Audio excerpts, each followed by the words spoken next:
તમે જોઈ શકો છો આ ચટણી જે છે અહીંથી લોકો પાર્સલ કરીને લઈ જાય છે. હમણાં એક કસ્ટમર આવ્યા હતા, એમણે મને કીધેલું કે અમદાવાદ પણ લોકો આ ચટણી મંગાવે છે.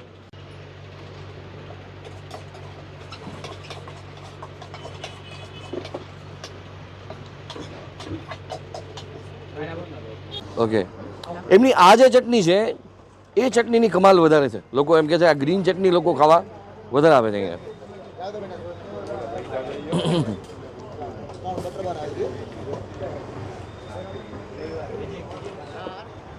આની અંદર જે એક્સ્ટ્રા ચીલી નખાઈ છે આ ખાલી દેખાવની નથી સાહેબ.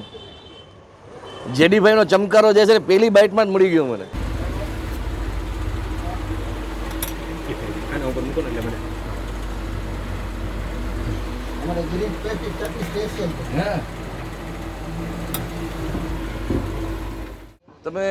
તમે છેલ્લા અમુક એપિસોડ્સથી આપણે જોયું હશે કે ફૂડ જે 30, 40, 45 વર્ષથી રાજકોટની અંદર અથવા ગુજરાતની અંદર જે લોકો સેલ કરે છે એને આજકાલ આપણે વધારે લઈ રહ્યા છીએ. એની પાછળનું એક રીઝન છે આ બધા એપિસોડ્સ દેખાડવાનું. કારણ કે જેમના હાથની અંદર ફૂડનો ટેસ્ટ જે છે એની એક લેગસી આવી ગઈ છે. તો હવે આપણે ગુજ્જુ બોક્સની અંદર એ પ્રકારના વિડીયોઝ વધારે તમને દેખાડીએ છીએ. ભલે નોર્મલ કદાચ કોમન વસ્તુ હશે જે તમે બીજી જગ્યાએ ખાતા હોય, પણ જે વસ્તુ ખાવા લોકો 2-3 દાયકાથી ટેવાયેલા હશે એના હાથની હથરોટી જ કંઈક અલગ હોય. આપણે અત્યારના આવી ગયા છીએ આ ખાઉ ગલી છે જે ગુજરી બજારથી લઈ અને સોની બજારની વચ્ચેની ખાઉ ગલી છે. એક સમયે અહીંયા બહુ બધા ફૂડ જોઇન્ટ્સ હતા. કોરોના પછી અહીંયા બહુ 2 કે 3 જે જૂના જે જોગીઓ છે એ જ હવે રહ્યા છે. એમાંથી એક છે આ જેડી સેન્ડવિચ અને આપણી સાથે એમના એક જૂના કસ્ટમર છે. આપણે એમની સાથે વાત કરીએ. ગુજ્જુ બોક્સમાં આપનું સ્વાગત છે. હું છું સમીર અને અત્યારના આપનું નામ શું સર? જતીન રાણપરા. જતીનભાઈ, કેટલા ટાઈમથી તમે આવો છો? હા, 20 વર્ષથી આ ભાઈની સેન્ડવિચ તો રૂટીન ખાવા જ છું. એમ? યસ. અચ્છા, નોર્મલી આપણે નાનપણથી તો 1 કે 2 બ્રાન્ડ રાજકોટની હતી સેન્ડવિચ ખાવા ટેવેલા હતા. પછી અલગ અલગ જગ્યાએ હવે ટેસ્ટમાં વેરિએશન મળતું હોય છે. અહીંયા એવું શું છે કે તમને અહીંયા જ સેન્ડવિચ ખાવા માટે? જેડીભાઈની ચટણી, જેડીભાઈની સેન્ડવિચ ઇટ્સ એવરગ્રીન. અત્યારે સોની બજારમાંથી શિફ્ટ થઈ ગયા અને મને ઓલરેડી 5 વર્ષ થઈ ગયા છે. તેમ છતાં હું લક્ષ્મીવાડીથી સ્પેશિયલ સેન્ડવિચ ખાવા અહીંયા આવું છું ખરી. રાજકોટની બહારનો કોઈ વ્યક્તિ હોય અને એને આ તમારે ટેસ્ટ સમજાવવો હોય કે ભાઈ જેડીભાઈની સેન્ડવિચ ખાવી હોય તો આમાં આવો સ્વાદ મળશે, તો એ તમે શબ્દોમાં કઈ રીતે વર્ણવો હોય સ્વાદને? ખાલી એટલું જ કહેવાનું રહે કે રાજકોટની બહાર એક વખત જો એમની સેન્ડવિચ ટેસ્ટ કરી લે એટલે એમને કશું કહેવાની જરૂર ન પડે. રાજકોટની બહાર આવે તો બી પહેલાં એમ કે મારે જેડીભાઈની સેન્ડવિચ પહેલાં ખાવી છે, પછી આપણે બીજી બધી વાત કરશું. અરે વાહ વાહ, ગ્રેટ ગ્રેટ ગ્રેટ. સો એમના ટેસ્ટની જે મજા છે, જૂનો ટેસ્ટ કેવો છે તો એમના કસ્ટમર્સની પાસેથી આપણે જાણ્યું.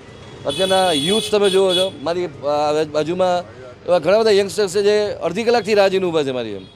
અને સેન્ડવિચ બહુ નાનકડી એવી 5x5ની દુકાન છે પણ વર્ષોથી એ ટેસ્ટ લોકોમાં સાચવી રાખ્યો છે.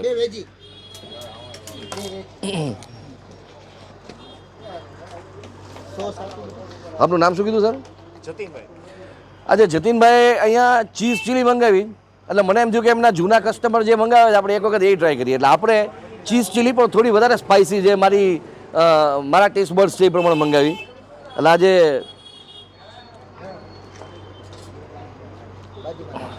ઓકે, એમની આ જે ચટણી છે એ ચટણીની કમાલ વધારે છે. લોકો એમ કે છે આ ગ્રીન ચટણી લોકો ખાવા વધારે આવે છે અહીંયા.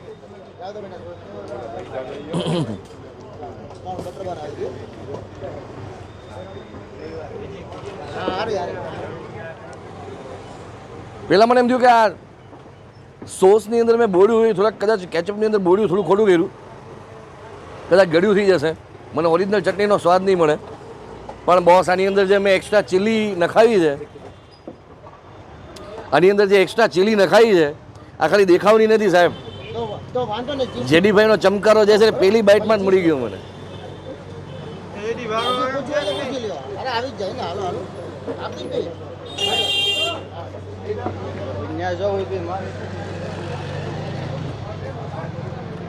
ચીઝ આમાં વ્યવસ્થિત હોવા છતાંય, બેલેન્સ્ડ હોવા છતાંય મરચાંની તીખાશ મસ્ત છે. જેડીભાઈ આ મરચું ક્યાંથી લાવો છો? લોકલ જ છે?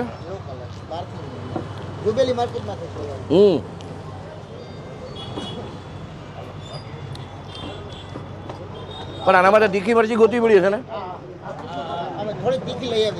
તીખી મરચી ગોતવી પડે. થોડો કરંટ લાગે એમાં. વાહ.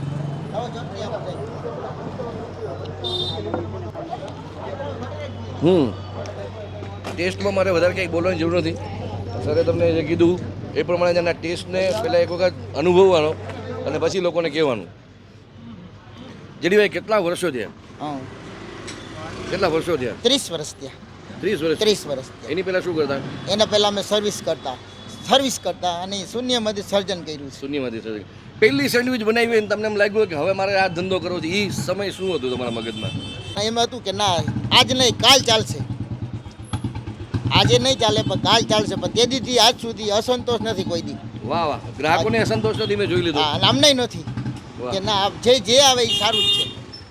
એવું સાંભળ્યું કે તમે અમૂલનું જ બધી વસ્તુ અમૂલ ચીઝ જ વાપરી છે. ચીઝ અમૂલનું, બટર અમૂલનું. અમૂલ બટર અમૂલ ટીન વાપરી છે એમ. વાહ. પહેલી કઈ સેન્ડવિચ બનાવી હતી તમે? અમે પહેલા સ્ટાર્ટિંગમાં તો મેં બટર ટોસ્ટ નહીં, મસાલા અને ચટણી સેન્ડવિચ ને વેજીટેબલ થોડુંક જ બનાવી, પછી તેમાંથી ધીરે ધીરે વધાવ્યું. અચ્છા. હા. ટાઈમિંગ શું છે તમારા? સવારે 11 થી 2 અને સાંજે 10:30 થી 9:30. અત્યારે તો તમારી સૌથી બેઝિક સેન્ડવિચ કેટલાની થાય? બેસિક એટલે અને જે બટર ટોસ્ટ છે, એ બટર ટોસ્ટ છે 45 રૂપિયા થાય. પછી મસાલા સેન્ડવિચ છે એ 25 રૂપિયાની થાય. મસાલા સેન્ડવિચ. હા. પછી વેજીટેબલ 40 ની થાય એમ. અને આ જે છે આ ચીઝ ચીલી છે એ 60 રૂપિયાની. 60 રૂપિયાની. 60.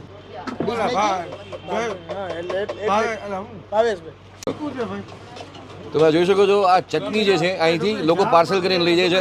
હમણાં એક કસ્ટમર આવ્યા હતા, એમણે મને કીધેલું કે અમદાવાદ પણ લોકો આ ચટણી મંગાવે છે. આ કેટલા દિવસ સારી રહે છે ભાઈ? આજે ને 24 કલાક રહે, ફ્રીજમાં 4-5 દિવસ. ફ્રીજમાં 4 થી 5 દિવસ. પણ તમે એમને લઈ જાઓ તો 24 કલાકમાં તમારે ખાઈ લેવી પડે. હા બસ તો ખાઈ લેવી પડે. અને આનો ભાવ શું છે? આનો ભાવ 160 રૂપિયા. 160 રૂપિયા. ફૂડ વસ્તુ જ એવી છે કે જેની ફ્લેવર અને કોઈ પણ જગ્યાની માટીની સુગંધ એટલે કે એની ફ્રેગ્રન્સ, આ બે વસ્તુ લોકો હંમેશા જીવનમાં એક યાદમાં કેરી કરીને જતા હોય, જેથી કરીને પોતાની માટીથી દૂર જાય ને ત્યારે પણ એ વસ્તુનું સંભાળણું લઈને જાય. આપણી સાથે અત્યારના એક મિત્ર છે જે કેનેડાથી છે. શું નામ તમારું? અભિષેક રાણપરા. એટલે તમે કેનેડાથી અત્યારે પાછા ઇન્ડિયામાં શિફ્ટ થઈ ગયા કે? ના, હું અત્યારે વેકેશન એન્જોય કરવા આવ્યો છું. મારા બ્રધરના મેરેજ હતા, હું એટલે થોડા ટાઈમ માટે જ આવ્યો છું. That's great. એટલે તમને અહીંની જગ્યા વિશે કેમ ખબર? એ like I M Soni, like હું અહીંથી જ બિલોંગ કરું છું. ઓકે. સોની હોય એટલે કહેવા પણ નથી. અહીંયા આખી સોની બજાર છે ને એની એક ખાઉ ગલી છે. હા. તો અહીંની તમને કઈ કઈ વસ્તુ વધારે પસંદ પડે? સૌથી વધારે મિલનના જે ઘૂઘરા છે, કચોરી છે અને આમની સેન્ડવિચ સૌથી વધારે મને ભાવે છે. હું કેનેડા લાસ્ટ 5 to 6 yearsથી છું. હું એ પહેલાંથી અહીંયા ખાતો આવું છું, મિલનના સ્પેશિયલી, અને અહીંયાથી બી ખાતો આવું છું. અને અત્યારે પપ્પાને બધા જ વખણાવે છે એટલે હું અહીંયા સ્પેશિયલી આજે લેવા આવ્યો છું cheese chilli sandwich. That's great. Thank you very much. ફિલહાલ મળીએ છીએ નેક્સ્ટ વિડીયોમાં. વિડીયો તમને કેવો લાગ્યો કહેવાનું ભૂલતા નહીં. જય જય ગરવી ગુજરાત. Stay blessed.